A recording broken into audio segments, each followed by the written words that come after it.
Hello friends, എല്ലാവർക്കും Shamas recipe ബോക്സിൻ്റെ പുതിയൊരു വീഡിയോയിലേക്ക് സ്വാഗതം. ഇന്ന് ഞാൻ വന്നിരിക്കുന്നത് മുളക് വറുത്ത പുളിയുടെ റെസിപ്പി ആയിട്ടാണ്. പാലക്കാടൻ സ്പെഷ്യൽ റെസിപ്പിയാണ് ഇത്. അധികം ചേരുവകളൊന്നും ഇല്ലാതെ വളരെ പെട്ടെന്ന് തട്ടിക്കൂട്ടി എടുക്കാൻ പറ്റുന്ന ഒരു കറിയാണിത്. പക്ഷേ ചോറിൻ്റെ കൂടെ ഇത് കഴിക്കാൻ അപാര ടേസ്റ്റാണ്.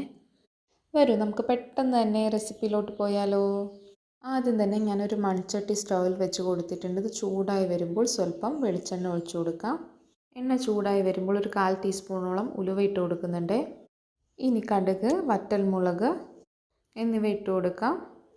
മുളകൊക്കെ ഒന്ന് മൂത്ത് കഴിഞ്ഞ് ചേർക്കുന്നത് ഒരു 7-8ഓളം ചെറിയ ഉള്ളി ഒന്ന് ചെറുതായിട്ട് അരിഞ്ഞെടുത്തതാണ്.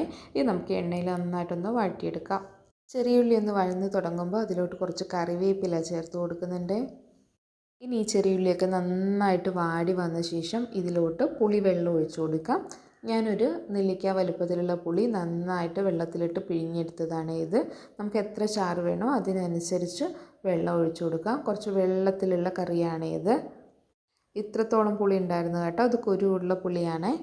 ഇതൊന്ന് തിളച്ച് വരുമ്പോഴേക്കും ഇതിലോട്ട് പാകത്തിനുള്ള ഉപ്പും കൂടി ചേർത്ത് കൊടുക്കണേ. ഉപ്പിൻ്റെ അളവ് നിങ്ങൾ ചേർക്കുന്ന പുളിയുടെ പുളിക്കനുസരിച്ച് വ്യത്യാസം വരും. അപ്പോൾ ടേസ്റ്റ് ചെയ്ത് നോക്കി അതിനനുസരിച്ച് തീരുമാനിക്കുക. ഇനി ഒന്നുമില്ല, അതൊന്ന് നന്നായിട്ട് തിളച്ച് ഇതിൻ്റെ പച്ചച്ചുവയൊക്കെ ഒന്ന് മാറി വന്ന് കഴിഞ്ഞാൽ നമുക്ക് ഫ്ലെയിം ഓഫ് ചെയ്ത് നല്ല ചൂട് റേഷനരി ചോറിൻ്റെ കുത്തരി ചോറിൻ്റെ ഒക്കെ കൂടെ കഴിക്കാൻ അടിപൊളിയാണ്.